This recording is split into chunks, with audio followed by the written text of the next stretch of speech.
Hi friends, S Miracles YouTube ಚಾನಲ್ಗೆ ಸುಸ್ವಾಗತ. I hope ಎಲ್ಲರೂ ಕೂಡ ತುಂಬಾನೇ ಚೆನ್ನಾಗಿದ್ದೀರಾ ಆ್ಯಂಡ್ ಹೈಲಿ ಪಾಸಿಟಿವ್ ಆಗಿದ್ದೀರಾ. ನಾನಂತೂ ತುಂಬಾನೇ ಪಾಸಿಟಿವ್ ಆಗಿದ್ದೀನಿ ಆ್ಯಂಡ್ ಲಾಟ್ಸ್ ಆಫ್ ಲವ್ ಅಂತ ಹೇಳೋದಕ್ಕೆ ಇಷ್ಟಪಡ್ತೀನಿ.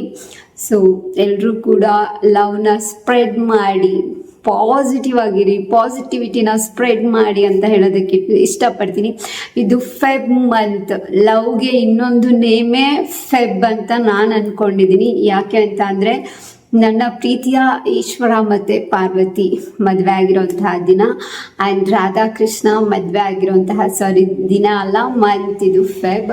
ಸೊ ಇದೇ ಫೆಬ್ಬಲ್ಲಿ ಪ್ರೇಮಿಗಳ ದಿನ, ವ್ಯಾಲೆಂಟೈನ್ಸ್ ಡೇ ಕೂಡ ಸೆಲೆಬ್ರೇಟ್ ಮಾಡ್ತಾರೆ.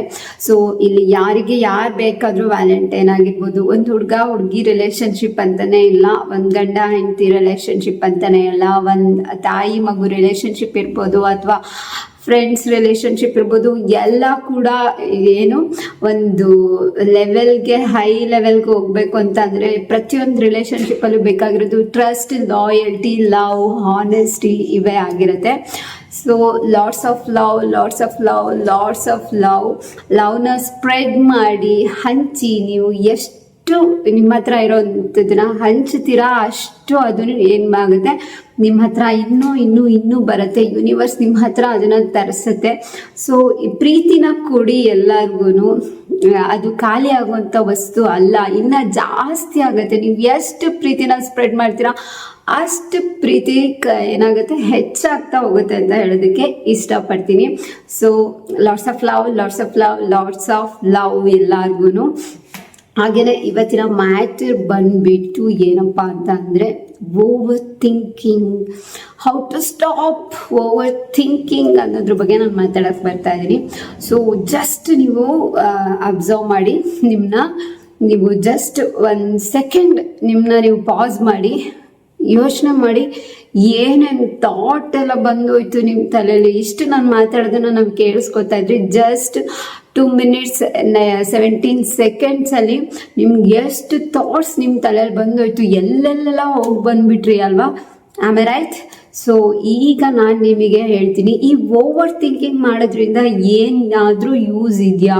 No use. ಏನಾದರೂ ಯೂಸ್ ಇದ್ದರೆ ಹೇಳಿ, ನಾನು ನಿಮ್ಮ ಜೊತೆ ಸೇರಿಕೊಂಡು ಮತ್ತೆ ಅದನ್ನೇ ಕಂಟಿನ್ಯೂ ಮಾಡ್ತೀನಿ. ಸೊ ಯೂಸ್ ಇದೆ ಅಂತಂದರೆ ಯಾಕೆ ಅದನ್ನು ಬಿಡೋಣ ಅಲ್ವಾ? So no use. ಹಾಗಾಗಿ ನಾನು ನಿಮಗೆ ಕೇಳ್ಕೊಳ್ತಾ ಇದ್ದೀನಿ, ಈಗ ನೀವು ನನ್ನ ಲೈನಿಗೆ ಬನ್ನಿ. ಸೊ ಯೂಸ್ ಇರೋದ್ರ ಬಗ್ಗೆ ನಾನು ಮಾತಾಡ್ತೀನಿ.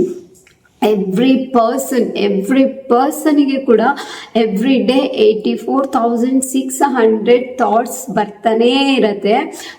ಅದೆಲ್ಲ ಕೂಡ ನೆಗೆಟಿವ್ ಥಾಟ್ಸ್ ಆಗಿರುತ್ತೆ. ಸೊ ಇದನ್ನು ನಾವು ಪಾಸಿಟಿವ್ ಆಗಿ ಕನ್ವರ್ಟ್ ಮಾಡ್ಕೊಳ್ಳೋದಕ್ಕೆ ನಾವು ಯೂಸ್ ಮಾಡೋವಂಥ ಟ್ರಿಕ್ಸು ನಾನು ಯಾವಾಗಲೂ ಮ್ಯಾನಿಫೆಸ್ಟೇಷನಲ್ಲಿ ಹೇಳೋವಂಥ ಟ್ರಿಕ್ಸ್ ಆಗಿರುತ್ತೆ. ಅದು ಯಾವುದಪ್ಪ ಅಂತ ಅಂದರೆ ಒಂದು ಬೇಬಿ ಮೈಂಡ್ ಕಾನ್ಸೆಪ್ಟ್ ಅಂತ ಅಂದರೆ, ನಾವು ಚಿಕ್ಕಲ್ಲಿರ್ತಾ ನಮ್ಮ ತಾಯಿನ ಎಷ್ಟು ನಂಬ್ತಾ ಇರ್ತೀವಿ ಅಂದರೆ, ನಮ್ಗೆ ಏನು ಬೇಕು ಅಂತ ಅಂದರೂ ನಮ್ಮ ಅಮ್ಮನ ಹತ್ರ ಹೋಗ್ಬಿಟ್ಟು ನಾವು ಕೇಳ್ತೀವಿ. ಸೊ ನಮ್ಮ ಪ್ರಕಾರ ನಮ್ಮಮ್ಮ ಕೊಡ್ತಾರೆ. ಸೊ ನಾವು ಬೇಬಿ ಆಗಿ ನಮ್ಮ ಮೈಂಡ್ ಸೆಟ್ಟೇ ಬೇರೆ ಥರ ಇರುತ್ತೆ. ಸೊ ಯಾವುದಕ್ಕೂ ಬೇಜಾರು ಮಾಡ್ಕೊಳ್ಳಲ್ಲ, ಯಾವ ಸಿಟ್ಟನ್ನು ಕ್ಯಾರಿ ಮಾಡಲ್ಲ. ಏನು ಹೇಳೋದು, ನೀವೆಷ್ಟೇ ಬೈದಿರಿ ಇನ್ನೊಂದು 5 ನಿಮಿಷಕ್ಕೆ ಅದು ಬಂದ್ಬಿಟ್ಟು ಮತ್ತೆ ನಮ್ಮ ಹತ್ರನೇ ಬರುತ್ತೆ, ನಮ್ಮನ್ನೇ ಹಗ್ ಮಾಡ್ಕೊಳ್ಳುತ್ತೆ, ನಮ್ಮನ್ನೇ ಪ್ರೀತಿ ಮಾಡುತ್ತೆ. ಸೊ ಆ ಬೇಬಿ ಮೈಂಡ್ ಕಾನ್ಸೆಪ್ಟಲ್ಲಿ ಇದೆಯಾ ಅಂತ ಹೇಳೋದಕ್ಕೆ ಇಷ್ಟಪಡ್ತೀನಿ. ಸೊ ಈ ಕಾನ್ಸೆಪ್ಟಿಂದ ಕೂಡ ನೀವು ತುಂಬಾ ಲೈಫಲ್ಲಿ ಅಚೀವ್ ಮಾಡ್ಕೋಬೋದು. And baby mind concept and ನಾನು ಆಲ್ವೇಸ್ ಹೇಳೋವಂಥ ಮ್ಯಾಟರ್, ನನ್ನ favourite matter, complaint less gratitude more. So complaint less ಮಾಡಿ, ಪ್ರತಿಯೊಂದು ವಿಷಯದಲ್ಲೂ ಅಷ್ಟೇ ಕಮ್ಮಿ ಕಂಪ್ಲೈಂಟ್ ಮಾಡಿ. ಆ್ಯಂಡ್ 0ಗೆ ತೊಗೊಂಡೋದ್ರೂ ಪರವಾಗಿಲ್ಲ, ಗ್ರ್ಯಾಟಿಟ್ಯೂಡ್ ಮೋರ್. ನಿಮಗೆ ಹತ್ರ ಏನೇನಿದೆ ಎಲ್ಲದಕ್ಕೂ ಗ್ರ್ಯಾಟಿಟ್ಯೂಡ್ ಮಾಡಿ.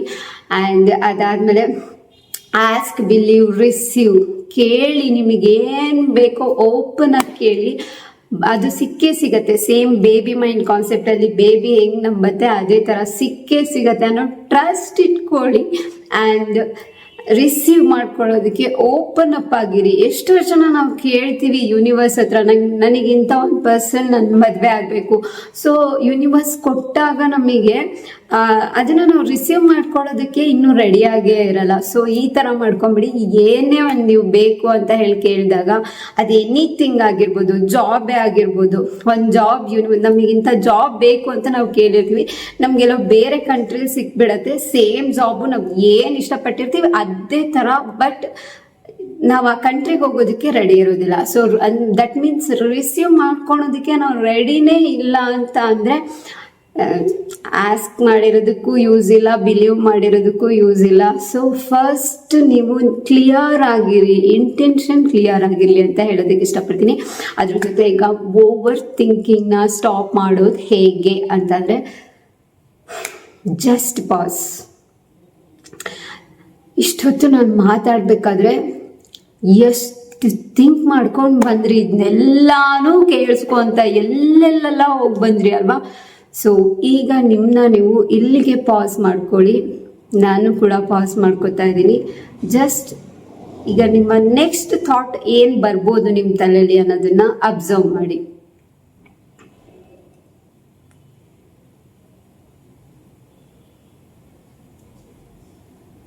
ಮಾಡ್ತಾ ಇದ್ದೀರಾ ಅಲ್ವಾ? ಏನಾಯಿತು? ಸ್ಲೋ ಆಯಿತು. ಅಂದರೆ ನಿಮ್ಮ ಥಿಂಕಿಂಗ್ ಸ್ಲೋ ಆಯಿತು. ನೀವು ಅಬ್ಸರ್ವ್ ಮಾಡೋಕ್ಕೆ ಸ್ಟಾರ್ಟ್ ಮಾಡಿದ ತಕ್ಷಣ ಏನಾಯಿತು? ನಿಮ್ಮ ಥಿಂಕಿಂಗ್ ಸ್ಲೋ ಆಯಿತು. ಸೊ ಈ ಥರ ಡೈಲಿ 1 ಮಿನಿಟ್ ಮಾಡಿ, 2 ಮಿನಿಟ್ಸ್ ಮಾಡಿ, 3 ಮಿನಿಟ್ಸ್ ಮಾಡಿ, 5 ಬನ್ನಿ, ದೆನ್ 15ಗೆ ಬನ್ನಿ, ದೆನ್ 30ಗೆ ಬನ್ನಿ, 45 ಮಿನಿಟ್ಸಿಗೆ ಬನ್ನಿ, 1 ಅವರ್ಗೆ ಬನ್ನಿ. ಸೊ ಈ ಥರ ನಿಮ್ಮನ್ನೇ ನೀವು ಅಬ್ಸರ್ವ್ ಮಾಡ್ಕೊಳ್ಳೋದು. ಜಸ್ಟ್ ಇಲ್ಲಿ ನೀವೇನು ಮಾಡಬೇಕು ಅಂತ ಅಂದರೆ, ನಿಮ್ಮ ಮೈಂಡ್ ಕೂಡ ನೀವಲ್ಲ, ನಿಮ್ಮ ಥಿಂಕಿಂಗ್ ಕೂಡ ನೀವಲ್ಲ, ನೀವು ಜಸ್ಟ್ ಅಬ್ಸರ್ವರ್ ಅಂತ ಹೇಳಿ. ಓಕೆ, ನಾನು ಯಾವಾಗಲೂ ಹೇಳ್ತಿದ್ದೆ ನಿಮಗೆ, ನಿಮ್ಮ ಲೈಫ್ನ ನೀವೊಂದು ಆಡಿಯನ್ಸ್ ಆಗಿ ನೋಡಿ. ಒಂದು ಮೂವಿ ಹೋಗ್ತಾ ಇದೆ, ಸೊ ನೀವು ಅದನ್ನ ನೋಡ್ತಾ ಇದ್ದೀರಾ ಅಂತ ಹೇಳೋ ಥರ ನೀವು ನೋಡ್ಕೊಂಡು ಹೋಗಿ ಅಂತ ಹೇಳ್ತಾ ಇದ್ದೆ. ಇವಾಗ ಇದೇ ಮಾತನ್ನ ಇನ್ನೊಂದ್ಸಲಿ ಹೇಳ್ತಾ ಇದ್ದೀನಿ. ನೀವೇನು ಮಾಡಿ ಅಂತಂದರೆ, ನಿಮ್ಮ ಮೈಂಡ್ ಏನು ಥಿಂಕ್ ಮಾಡ್ತಾ ಇದೆ, ಮೈಂಡ್ ಕೂಡ ನೀವಲ್ಲ, ಥಿಂಕಿಂಗ್ ಕೂಡ ನೀವಲ್ಲ, ನೀವೇನು ಒಬ್ಬ ಅಬ್ಸರ್ವರ್ ಅಂತ ಅಂದ್ಕೊಳ್ಳಿ. ಸೊ ಜಸ್ಟ್ ಪಾಸ್ ಮಾಡಿ, ನೆಕ್ಸ್ಟ್ ನಿಮ್ಮ ಮೈಂಡಲ್ಲಿ ಏನು ಥಿಂಕಿಂಗ್ ಬರುತ್ತೆ ಅನ್ನೋದನ್ನ ಅಬ್ಸರ್ವ್ ಮಾಡ್ತಾ ಹೋಗಿ. ಸೊ ಅಲ್ಲಿಗೆ ಅದು ಸ್ಟಾಪ್ ಆಗಿ ಸ್ಲೋ ಆಗ್ತಾ ಹೋಗುತ್ತೆ, ಸ್ಟಾಪ್ ಆಗಿ ಸ್ಲೋ ಆಗ್ತಾ ಹೋಗುತ್ತೆ. ಬಟ್ ಇದೊಂದು ಪ್ಯಾಟರ್ನ್ ಆಗಿಬಿಟ್ಟಿರುತ್ತೆ. ನಾವು ಅಬ್ಸರ್ವ್ ಮಾಡ್ತಿದ್ದವರು ಆಟೋಮೆಟಿಕ್ ನಮಗೆ ಗೊತ್ತಾಗದೆ, ನಮ್ಮ ಕಂಟ್ರೋಲಿಗೇನೆ ನಾವು ಸಿಗ್ದೇನೆ ನಾವು ಮತ್ತೆ ಅಲ್ಲೇ ಹೋಗಿರ್ತೀವಿ. ಮತ್ತೆ ನಮ್ಮ ಮನಸ್ಸು ಮಂಗ ಅಂತ ನಾನು ಯಾವಾಗಲೂ ಹೇಳ್ತೀನಿ. ಸೊ ಎಲ್ಲೆಲ್ಲೆಲ್ಲೆಲ್ಲೆಲ್ಲೆಲ್ಲೆಲ್ಲೆಲ್ಲ ಹೋಗಿ ಎಲ್ಲ ಗ್ರ್ಯಾಬ್ ಮಾಡ್ಕೊ ಬಂದ್ಬಿಡುತ್ತೆ. ಸೊ ಇದಕ್ಕೆ ಚಾನ್ಸ್ ಕೊಡಬೇಡಿ. ಅಂದರೆ ಕಾನ್ಷಿಯಸ್ ಆಗಿರಿ, ನೀವೇನು ಮಾಡ್ತಾ ಇದ್ದೀರಾ ಅದ್ರ ಬಗ್ಗೆ ನಿಮಗೆ ಗೊತ್ತಿರಬೇಕು. ಈಗ ಕೆಲವು ಸತಿ ನಾವು ಮಾರ್ನಿಂಗ್ ಎದ್ದ ತಕ್ಷಣ ನಿದ್ದೆಗಣ್ಣಲ್ಲಿ ಇರ್ತೀವಿ. ನಾವು ಏನು ಮಾಡಿದ್ವಿ ಅಂತಲೇ ಒಂದೊಂದ್ಸಲ ಗೊತ್ತಾಗಲ್ಲ, ಮೊಬೈಲ್ ತೊಗೊಂಡು ಏನೋ ಮಾಡಿಬಿಡ್ತೀವಿ. ಸೊ ಲೈಕ್ ದಟ್ ಅವಾಗ ನಾವು ಕಾನ್ಷಿಯಸ್ ಆಗಿರೋದಿಲ್ಲ, ನಿದ್ದೆಗಣ್ಣಲ್ಲೆಲ್ಲ ಏನೋ ಮಾಡ್ತೀವಲ್ವ. ಸೊ ಆ ಥರ ಮಾಡೋಕ್ಕೆ ಹೋಗ್ಬಿಡಿ. ಈ 84,600 ಥಾಟ್ಸ್ ಬರ್ತಾ ಇರುತ್ತೆ, ಅದೆಲ್ಲ ನೆಗೆಟಿವ್ ಥಾಟ್ಸೇ ಆಗಿರುತ್ತೆ. ಇದೆಲ್ಲ ನಾವು ಪಾಸಿಟಿವ್ ಆಗಿ ಕನ್ವರ್ಟ್ ಮಾಡಬೇಕಾದ್ರೆ, ನಾನು ಹೇಳಿದೆ ಬೇಬಿ ಮೈಂಡ್ ಕಾನ್ಸೆಪ್ಟ್ ಬೇಕು, ಗ್ರ್ಯಾಟಿಟ್ಯೂಡ್, ಮೋರ್ ಕಂಪ್ಲೇನ್ ಲೆಸ್ ಬೇಕು, ಆಸ್ಕ್ ಬಿಲೀವ್ ರಿಸೀವ್ ನಮಗೆ ಇರಬೇಕು ಅಂತೇಳಿ. ಅದ್ರ ಜೊತೆಗೆ ನಿಮ್ಮ ಈ ಓವರ್ ಥಿಂಕಿಂಗ್ ನೆಕ್ಸ್ಟ್ ಏನಾಗುತ್ತೆ, ನೆಕ್ಸ್ಟ್ ಮಿನಿಟ್ ಏನು ಅಂತ ನಮಗೇನೆ ಗೊತ್ತಿಲ್ಲ. ಯಾಕೆ ಸುಮ್ಮನೆ ಥಿಂಕ್ ಮಾಡಿ ಅರ್ಧ ಜನ್ಮನೇ ಅದರಲ್ಲಿ ಕಳೆದು ಬಿಡ್ತೀವಿ. ಸೊ ಅದನ್ನು ಸ್ಟಾಪ್ ಮಾಡಬೇಕು ಅಂದರೆ ವೆರಿ ಫಸ್ಟ್ ನೀವು ಮಾಡಬೇಕಾಗಿರೋದು ಏನಪ್ಪ ಅಂತ ಅಂದರೆ, ಅಬ್ಸರ್ವ್ ಮಾಡಬೇಕು, ಪಾಸ್ ಮಾಡಬೇಕು. ನೆಕ್ಸ್ಟ್ ನನ್ನ ತಲೆಯಲ್ಲಿ ಏನು ಥಾಟ್ ಬರುತ್ತೆ ಅಬ್ಸರ್ವ್ ಮಾಡಿ. ಸೊ ಅದು ಅಲ್ಲಿಗೆ ಸ್ಟಾಪ್ ಆಗ್ತಾ ಹೋಗುತ್ತೆ. ಸೊ ಈ ಒಂದು ಟೈಮಲ್ಲಿ ಏನಿದೆ, ನೀವು ಒಳ್ಳೆ ಥಿಂಕಿಂಗ್ನ ತೊಗೊಂಬನ್ನಿ. ಅದೇನು ನಾಳೆ ಏನಾಗುತ್ತೆ, ಇನ್ನೊಂದು ಅರ್ಧ ಗಂಟೆ ಬಿಟ್ಟು ಏನು ಮಾಡುತ್ತೆ, ಇನ್ನೊಂದು ಫೋನ್ ಕಾಲ್ ಬಂದಾಗ ಏನಾಗಬಹುದು, ನೀವು ಅದ್ರ ಬಗ್ಗೆ ಎಲ್ಲ ಥಿಂಕ್ ಮಾಡೋದು ಬೇಡ. ಆ ಟೈಮ್ ಬಂದಾಗ ಏನಾಗುತ್ತೆ ಅದನ್ನು ಫೇಸ್ ಮಾಡಿದ್ರೆ ಆಯಿತು. ಸೊ ಥಿಂಕ್ ಮಾಡಿ ನಾವು ಅಂದ್ಕೊಂಡಂಗೆ ಆಗೋದೇ ಇಲ್ಲ. ಫಾರ್ ಎಕ್ಸಾಂಪಲ್, ನಾವಿವತ್ತು ಒಂದು ಸ್ಟೂಡೆಂಟಾಗಿ ಹೇಳ್ತೀನಿ, ಅವರೊಂದು ಹೋಮ್ ವರ್ಕ್ ಮಾಡಿರಲ್ಲ, ಅವ್ರು ಅನ್ಕೊಂಡ್ಬಿಡ್ತಾರೆ ನಾಳೆ ಮಿಸ್ ಬರ್ತಾರೆ, ನನಗೆ ಹೊಡಿತಾರೆ ಅಂತ ಹೇಳಿಕೊಂಡು ಇವತ್ತು ಇಡೀ ದಿನ ನಿದ್ದೆ ಕೂಡ ಮಾಡಲ್ಲ. ನೈಟ್ ಎಲ್ಲ ಮನೇಲೂ ಹಂಗೆ ಹೆದರಿಸ್ತಾ ಇರ್ತಾರೆ, ಎಲ್ಲ ಮಾಡು ಅಂತ ಹೇಳ್ಬಿಟ್ಟು ಇಡೀ ದಿನ ಟೈಮ್ ವೇಸ್ಟ್ ಮಾಡ್ಕೊಂಡಿರ್ತಾರೆ. ಮನೆ ದಿನ ಸ್ಕೂಲಿಗೆ ಹೋಗೋಕ್ಕೆ ಭಯ, ರಜಾ ಹಾಕೋಕ್ಕೆ ಬೇಕಾದಷ್ಟು ಡ್ರಾಮಾಸ್ ಎಲ್ಲ ಮಾಡ್ತಾರೆ. ಬಟ್ ಮನೇಲಿ ಪರ್ಮಿಷನ್ ಸಿಗಲ್ಲ, ಸ್ಕೂಲಿಗೆ ಹೋಗ್ತಾರೆ. ಸ್ಕೂಲಿಗೆ ಹೋಗಿ ನೋಡಿದ್ರೆ ಅವತ್ತು ಆ ಮಿಸ್ಸೇ ಬಂದಿರಲ್ಲ, ಮಿಸ್ ಲೀವ್ ಮಾಡಿಬಿಟ್ಟಿರ್ತಾರೆ. ಸೊ ಈ ಒಂದು ಇಡೀ ನೈಟ್ ಅದ್ರ ಬಗ್ಗೆ ಥಿಂಕ್ ಮಾಡಿರೋದೆಲ್ಲ ವೇಸ್ಟ್ ಅಲ್ವಾ. ಸೊ ಇದೇ ತರ ನಮ್ಮ ಲೈಫಲ್ಲಿ ಲಾಟ್ಸ್ ಆಫ್ ಮ್ಯಾಟರ್ಸ್ ಆಗ್ತಾನೆ ಇರುತ್ತೆ. ನಾನು ನಿಮಗೆ ಹೇಳೋದೇನು ಅಂತ ಅಂದರೆ ಆ ಓವರ್ ಥಿಂಕಿಂಗ್ನ ಬಿಟ್ಬಿಡಿ. ಏನಾಗುತ್ತೋ ಗೊತ್ತಿಲ್ಲ, ಆದಾಗ ನಾವು ಅದ್ರ ಬಗ್ಗೆ ಥಿಂಕ್ ಮಾಡೋಣ. ಈಗ ಕಾನ್ಷಿಯಸ್ ಆಗಿ ನಾನು ಏನು ಮಾಡ್ತಿದ್ದೀನಿ, ಓಕೆ ನಾನು ಏನು ಮಾಡಬೇಕು, ಓಕೆ ಯಾವುದು ಇಂಪಾರ್ಟೆಂಟು, ಓಕೆ ಸೊ ಇಂಪಾರ್ಟೆಂಟ್ ಇರೋದ್ರ ಬಗ್ಗೆ ಯೋಚನೆ ಮಾಡಿ ಏನು ಮಾಡಬೇಕು. ಸೊ ಆ ಒಂದು ಆ್ಯಕ್ಟಿವಿಟೀಸ್ನ ಅದಕ್ಕೆ ಏನು ಮಾಡಬೇಕು, ಅದಕ್ಕೆ ರಿಲೇಟೆಡ್ ಆಗಿರೋಂತಹ ಒಂದು ಪ್ರೋಸೆಸ್ನ ನೀವು ಸ್ಟಾರ್ಟ್ ಮಾಡ್ಕೊಳ್ಳಿ. ಬಿಟ್ಟರೆ ಯಾವುದೋ ಬೇಡದೇ ಇರೋವಂಥದ್ದು, ಅದೇನದು ನಮಗೆ ಸಂಬಂಧನೇ ಇಲ್ದಿರೋ ವಿಷಯ ಎಲ್ಲ ನಾವು ಥಿಂಕ್ ಮಾಡಿಬಿಡ್ತೀವಿ. ನಾಳೆದೇನು ಇನ್ನು 10 ವರ್ಷಕ್ಕಾಗೋಷ್ಟು ಯೋಚನೆಗಳನ್ನು 1 ಅವರ್ ಕೂರಿಸ್ಬಿಟ್ರೆ ಮಾಡ್ತೀವಿ. ಸೊ ಅದನ್ನೆಲ್ಲ ಬಿಟ್ಟಾಕ್ಬಿಡಿ. ಈ ಓವರ್ ಥಿಂಕಿಂಗ್ನ ನೀವು ಯಾವಾಗ ಸ್ಟಾಪ್ ಮಾಡ್ತೀರಾ, ಸೊ ನೆಕ್ಸ್ಟ್ 5 ಮಿನಿಟ್ಸಲ್ಲಿ ಏನಾಗುತ್ತೆ ಅನ್ನೋದೇ ನಮಗೆ ಗೊತ್ತಿಲ್ಲ ಅಂದಮೇಲೆ ನಾಳೆ ಏನಾಗುತ್ತೆ ಯಾರಿಗೆ ಗೊತ್ತಿದೆ ಅಲ್ವಾ. ಸೊ ನಾಳೆ ಏನಾಗುತ್ತೆ ನಾಳೆ ನೋಡೋಣ, ಅದ್ರ ಬಗ್ಗೆ ಇವಾಗ ಬೇಡ. ಸೊ ಅದ್ರ ಜೊತೆಗೆ 84,600 ಥಾಟ್ಸ್ನ ಕೂಡ ನಾವು ಪಾಸಿಟಿವ್ ಆಗಿ ಕನ್ವರ್ಟ್ ಮಾಡ್ಕೋತಾ ಹೋಗಬೇಕು. ಸೊ ಆ್ಯಂಡ್ ಅದ್ರ ಜೊತೆಗೆ ನಾವು ಇನ್ನೇನು ಮಾಡ್ಬೋದಪ್ಪ ಅಂತಂದರೆ ಆಲ್ವೇಸ್ ಗ್ರೇಟ್ಫುಲ್ನೆಸ್ನ ತೋರಿಸೋದು. ನಿಮ್ಮ ಹತ್ರ ಏನಿದೆ, ಸೊ ನಾನೀಗ ಒಂದು ವಿಡಿಯೋ ಮಾಡ್ತಾ ಇದ್ದೀನಿ ಅಂದರೆ ನನ್ನ ಮೊಬೈಲ್ಗೆ ನಾನು ಥ್ಯಾಂಕ್ಸ್ ಹೇಳ್ತೀನಿ. ಆ ಚಾರ್ಜ್ ಇರೋದಕ್ಕೆ ತಾನೇ ನಾನು ವಿಡಿಯೋ ಮಾಡೋಕ್ಕಾಗ್ತಾ ಇರೋದು. ಸೊ ಆ ಚಾರ್ಜರ್ಗೆ ಥ್ಯಾಂಕ್ಸ್ ಹೇಳ್ತೀನಿ. ಪವರ್ ಇರೋದಕ್ಕೆ ತಾನೇ ನಾನು ಚಾರ್ಜ್ ಮಾಡೋಕ್ಕಾಗಿರೋದು. ಸೊ ಆ ಒಂದು ಪವರ್ಗೆ ನಾನು ಥ್ಯಾಂಕ್ಸ್ ಹೇಳೋದಕ್ಕೆ ಇಷ್ಟಪಡ್ತೀನಿ. ಆ್ಯಂಡ್ ಆ ಒಂದು ಸ್ವಿಚ್ ಬೋರ್ಡ್ ಇರೋದಕ್ಕೆ ತಾನೇ ನಾನು ಚಾರ್ಜಿಗೆ ಹಾಕೋಕ್ಕಾಗಿರೋದು. ಆ ಸ್ವಿಚ್ ಬೋರ್ಡ್ಗೆ ಥ್ಯಾಂಕ್ಸ್ ಹೇಳ್ತೀನಿ. ಆ ಸ್ವಿಚ್ ಬೋರ್ಡ್ನ ಯಾರು ಕಂಡು ಹಿಡಿದ್ರು ಅವ್ರಿಗೆ ಥ್ಯಾಂಕ್ಸ್ ಹೇಳ್ತೀನಿ. ಇದು ಯಾವ ಕಂಪ್ನಿದು ಅವ್ರಿಗೆ ಥ್ಯಾಂಕ್ಸ್ ಹೇಳ್ತೀನಿ. ಇದಕ್ಕೆ ಕೊಟ್ಟಿರೋ ಮನಿಗೆ, ಅದನ್ನ ರೆಡಿ ಮಾಡಿರೋರಿಗೆ, ಅವರ ಎನರ್ಜಿಗೆ, ಸೊ ಅವರ ಮನಿಗೆ, lots of matter. One small thing ತಗೊಂಡ್ರೆ ಸಾಕು. ಜಸ್ಟ್ ನಾನೊಂದು ಇದೊಂದು ತೆಗಿಯಕ್ಕೆ ಬರ್ತಿಲ್ಲ. Okay, lots of matter. ನನಗೆ ಹೇಳಿದ್ರೆ ಪ್ರತಿಯೊಂದು ಮ್ಯಾಟರ್ಗೂ ಅಷ್ಟೇ ನೀವು ಅಷ್ಟೇ ಗ್ರೇಟ್ಫುಲ್ನೆಸ್ನ, ಅಷ್ಟೇ ಥ್ಯಾಂಕ್ಫುಲ್ನೆಸ್ನ ನೀವು ತೋರಿಸ್ತಾ ಹೋಗ್ಬೋದು. ನಾನು ತೆಗಿತಾ ಇರೋದು ಕೀ.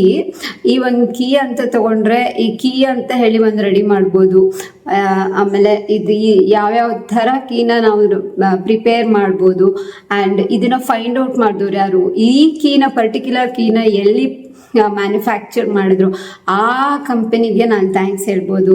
ಆ್ಯಂಡ್ ಇದಕ್ಕೆ ಏನು ಯೂಸ್ ಮಾಡಿದ್ದಾರೆ ಅದಕ್ಕೆ ನಾನು ಥ್ಯಾಂಕ್ಸ್ ಹೇಳ್ಬೋದು. ಯಾವ ಥರ ಮೆಷಿನ್ನ ಯೂಸ್ ಮಾಡಿದ್ದಾರೆ ಅದಕ್ಕೆ ನಾನು ಥ್ಯಾಂಕ್ಸ್ ಹೇಳ್ಬೋದು. ಆ್ಯಂಡ್ ಆ ಮೆಷಿನ್ನ ಕಂಡುಹಿಡ್ದವ್ರು ಯಾರು, ಅದನ್ನು ರನ್ ಮಾಡಿದವ್ರು ಯಾರು, ಇದನ್ನು ಪ್ರಿಪೇರ್ ಮಾಡೋಕ್ಕೆ ಎಫರ್ಟ್ ಹಾಕಿರೋ ಲೇಬರ್ಸ್ ಇರ್ಬೋದು, ಇದನ್ನು ಪ್ರಿಪೇರ್ ಮಾಡೋ ಕಂಪ್ನಿ ಓನರ್ಗಿರ್ಬೋದು, ಅವರ ಒಂದು ಇನ್ವೆಸ್ಟ್ಮೆಂಟಿಗಿರ್ಬೋದು, ಎಷ್ಟಂತ ಥ್ಯಾಂಕ್ಸ್ ಹೇಳ್ತೀರಾ ಮುಗಿಯೋದೇ ಇಲ್ಲ. ಇಷ್ಟು ಒಳ್ಳೊಳ್ಳೆ ಥಿಂಕಿಂಗ್ನ ನಮ್ಮ ತಲೆ ಕೊಡೋಕ್ಕಿರ್ಬೇಕಾದ್ರೆ ನಾವು ಯಾಕೆ ಯಾವಾಗಲೂ ಅದ್ರ ಬಗ್ಗೆ ಯೋಚನೆ ಮಾಡದೆ ಬರೀ ಓವರ್ ಥಿಂಕಿಂಗ್ ನಾಳೆ ಎಕ್ಸಾಮಲ್ಲಿ ರಿಸಲ್ಟ್ ಹೆಂಗೆ ಬರುತ್ತೆ, ಏನು ಬರುತ್ತೆ, ನಾನು ಫೇಲ್ ಆಗಿಬಿಡ್ತೀನಿ, ನನ್ನ ಮನೆಯವ್ರಿಗೆ ಹೇಗೆ ಮುಖ ತೋರಿಸ್ಲಿ, ಓ ನೋ,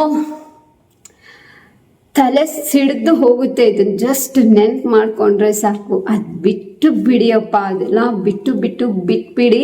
ಸೊ ಯಾವಾಗಲೂ ಪಾಸ್. ಏನು ಥಿಂಕ್ ಬರುತ್ತೆ ನೆಕ್ಸ್ಟ್, ನೋ ಇದು ಇಂಪಾರ್ಟೆಂಟಾ ಅಲ್ಲ. ಸೊ ಈಗ ಇಂಪಾರ್ಟೆಂಟ್ ಯಾವ್ಯಾವುದಿದೆ, ಸೊ ನಾನು ಏನು ಮಾಡಬೇಕು ಒಂದು ಲೀಸ್ಟ್ ಮಾಡ್ಕೊಳ್ಳಿ, ಪರವಾಗಿಲ್ಲ. ಒಂದು ಬುಕ್ಕು ಪೆನ್ನು ತಗೊಳ್ಳಿ, ಒಂದು ಲೀಸ್ಟ್ ಮಾಡ್ಕೊಳ್ಳಿ. ಸೊ ನೆಕ್ಸ್ಟ್ ಯಾವುದ್ರ ಬಗ್ಗೆ ನಾನು ಇಡಬೇಕಾಗಿದೆ, ಏನು ಮಾಡಬೇಕಾಗಿದೆ ಅದನ್ನು ಬರ್ಕೊಳ್ಳಿ. ಅದಿಲ್ವಾ ಟೈಮ್ ಇದೆಯಾ ಇನ್ನು ನಿಮ್ಮ ಹತ್ರ, ಮೆಡಿಟೇಷನ್ ಮಾಡಿ.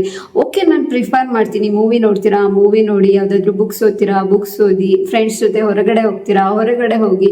ನಮ್ಮ ಬಾಡಿ, ಮೈಂಡ್, ಸೋಲ್ ಎಲ್ಲದಕ್ಕೂ ಎಲ್ಲ ಥರದ ಆ್ಯಕ್ಟಿವಿಟೀಸು ಬೇಕಾಗಿರುತ್ತೆ. ರನ್ ಮಾಡ್ತೀರಾ, ರನ್ ಮಾಡಿ. ಡ್ಯಾನ್ಸ್ ಮಾಡ್ತೀರಾ, ಓಕೆ ಡ್ಯಾನ್ಸ್ ಮಾಡಿ. ಆ್ಯಂಡ್ ಮ್ಯೂಸಿಕ್ ಕೇಳ್ತೀರಾ, ಮ್ಯೂಸಿಕ್ ಕೇಳಿ. ಬಟ್ ಬ್ಯಾಡ್ ಹ್ಯಾಬಿಟ್ಸ್ ಕಡೆ ಯಾವತ್ತೂ ಹೋಗೋಕ್ಕೆ ಹೋಗ್ಬಿಡಿ. ಸೊ ಆ್ಯಂಡ್ ರೈಟ್ ವೇದಲ್ಲಿ ಹೋಗಿ. ಯಾವಾಗಲೂ ನಾನು ಸ್ಪಿರಿಚುವಲ್ ಆಗಿರೋದಕ್ಕೆ ನಾನು ಯಾವಾಗಲೂ ದೇವಿ ಮೊರೆ ಹೋಗಿ ಅಂತ ಹೇಳ್ತೀನಿ. ಎಲ್ಲ ಥಿಂಕಿಂಗ್ನು ತೊಗೊಂಡೋಗಿ ಆಕೆಯ ಪಾದಕ್ಕೆ ಸಮರ್ಪಣೆ ಮಾಡಿಬಿಡಿ ಅಂತ ಹೇಳ್ತೀನಿ. ಸೊ ಎಲ್ಲರೂ ಹಾಗೆ ಮಾಡಬೇಕು ಅಂತ ಇಲ್ಲ. ನಿಮ್ಮ ಆಲೋಚನೆಗೆ ತಕ್ಕಂತೆ ನಿಮ್ಮ ಪರ್ಸೆಪ್ಷನ್ ಗೆ ತಕ್ಕಂತೆ ನೀವು ಹೇಗೆ ಬೇಕೋ ಹಾಗೆ ಬಿಹೇವ್ ಮಾಡ್ಕೊಳ್ಳಿ. ಹೇಗೆ ಬೇಕೋ ಹಾಗೆ ನಿಮ್ಮ ಲೈಫ್ನ ಒಂದು ಏನು ಮಾಡಿ ಬ್ಯೂಟಿಫುಲ್ ಫ್ಲವರ್ ಥರ ಅದನ್ನು ಇದು ಮಾಡ್ತಾ ಹೋಗಿ ಗ್ರೋ ಆಗೋದಕ್ಕೆ ಬಿಡಿ. ಹಾಗಂತ ಯಾವತ್ತೂ ಓವರ್ ಥಿಂಕಿಂಗ್ನ ಮಾಡಬೇಡಿ. ಸ್ಟಾಪ್ ಮಾಡಿ. ಇನ್ನು ನೆಕ್ಸ್ಟ್ ಬೇರೆ ಬೇರೆ ಟ್ರಿಕ್ಸ್ನ ಹೇಳ್ಕೊಡ್ತೀನಿ ನಾನು ನಿಮಗೆ, ಓವರ್ ಥಿಂಕಿಂಗ್ನ ಸ್ಟಾಪ್ ಮಾಡೋದು ಹೇಗೆ ಅಂತ ಹೇಳಿ. ಈ ಓವರ್ ಥಿಂಕಿಂಗಿಂದ ನಮ್ಗೆ ಯಾವುದೇ ಯೂಸಸ್ಸು ಕೂಡ ಇಲ್ಲ. ಸೊ ಸ್ಟಾಪ್ ಮಾಡಿ ಅಂತ ಹೇಳೋದಕ್ಕೆ ಇಷ್ಟಪಡ್ತೀನಿ. Thank you so much. S Miracles YouTube ಚಾನಲ್ನ ಲೈಕ್ ಮಾಡ್ತಾ ಇರೋದಕ್ಕೆ, ಶೇರ್ ಮಾಡ್ತಾ ಇರೋದಕ್ಕೆ, ಸಬ್ಸ್ಕ್ರೈಬ್ ಮಾಡ್ತಾ ಇರೋದಕ್ಕೆ. Lots of love. ಮತ್ತೊಂದು ವಿಡಿಯೋದೊಂದಿಗೆ ಮತ್ತೆ ಭೇಟಿಯಾಗೋಣ. ನಮಸ್ಕಾರ.